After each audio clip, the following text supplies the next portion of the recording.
पठाणी वेश, चिखलामध्ये तो सगळा चिकटलेला अंगाला असा सगळे, आणि तो पडून राहिलेला होता. दिवस उजाडायला लागल्यानंतर हे सगळे आपले जे सोल्जर्स आहेत ते त्याच्या भोवती गेले गन्स रोखून. हा आडवा पडल्या पडल्या सांगत राहिला की मेरी कुछ गलती नाही साहब, मैं तो सिविलियन हूं, आप जो बोलोगे मैं बताऊंगा. मला उलट मी तुम्हाला जास्ती माहिती सांगतो. कर्नल बाली त्याच्यापर्यंत आला. पुन्हा कर्नल बालीला निर्णय घ्यायचा एका माणसाच्या जीवाविषयी. तो पडल्या पडल्या आरडाओरडा करतोय, त्याचा आरडाओरडा ऐकला सगळ्यांनी. कर्नल बाली मग याला म्हणाला की साले आज तो तू बच गया, चल इसको छोड़ देते हैं. म्हणून तो निघाला. तेवढ्यात त्याच्या सेकंड इन कमांडने त्याच्या पाठीवर हात ठेवला आणि तो म्हणाला, साहब ये 5 लोग थे, हमने 4 को तो मार दिया, इसको जिंदा छोड़ के क्या करेंगे. कर्नल बालीनी त्याच्याकडे 1 मिनिटभर पाहिलं, डोळ्यात डोळे, आणि फायनली आपल्या सेकंड इन कमांडला ऑर्डर दिली, किलिम. त्याच्या कपाळाच्या मध्ये पिस्तूल ठेवून त्याला मारण्यात आलं. पण मारल्यानंतर जेव्हा त्याचं प्रेत पालथं केलं तेव्हा मागे फुल्ली लोडेड AK-56 होती.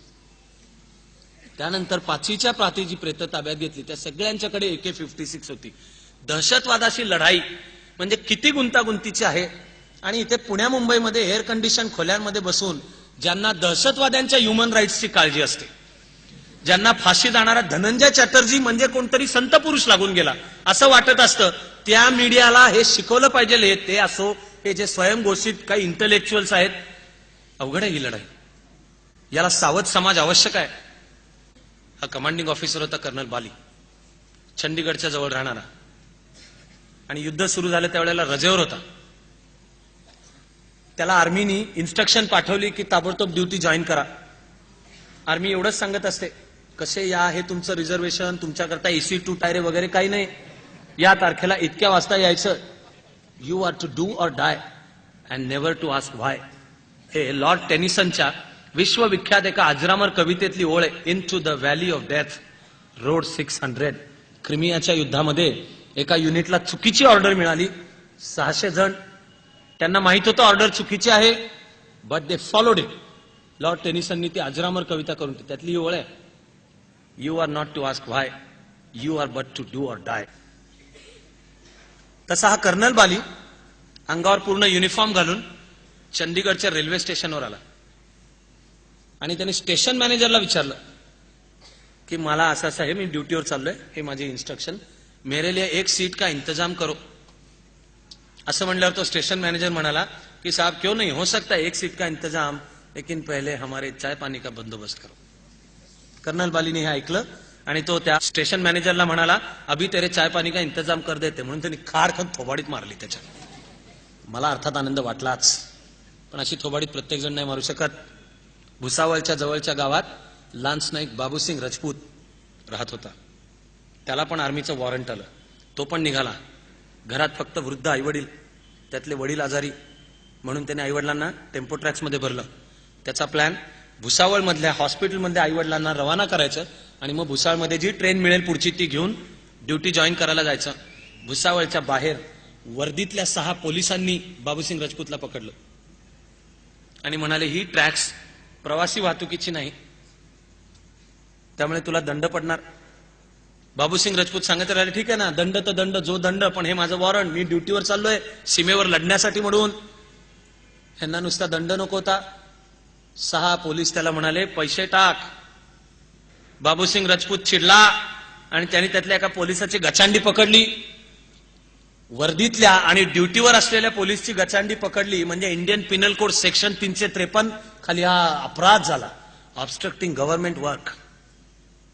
आणि गव्हर्नमेंट वर्क काय, ड्युटीवर चाललेल्या जवानाकडनं पैसे खाणे. म्हणून बाबूसिंग राजपूतला अरेस्ट झाली.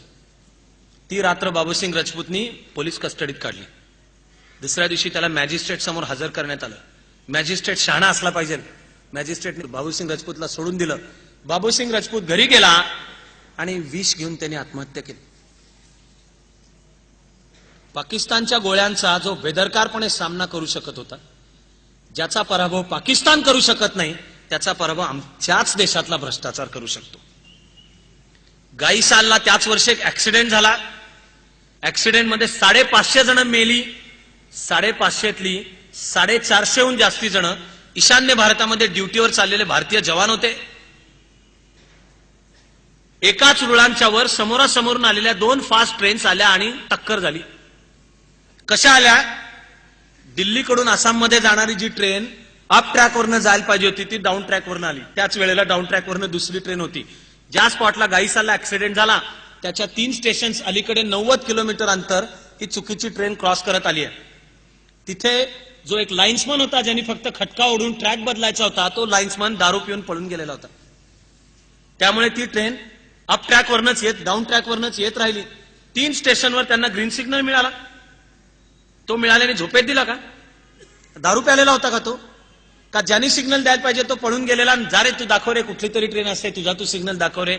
कर्तव्य चुकवणारं राष्ट्र ज्याची ख्याती हजारो वर्षांच्या वैभवामध्ये जर असेल की ही माणसं दिलेला शब्द पाळणारी आहेत, आपलं काम करणारी आहेत. ऍक्सिडेंट 450 भारतीय जवान मेले. आता मी तुम्हाला सांगतो की कारगिलमध्ये भारतीय जवान किती मेले. ती संख्या 364.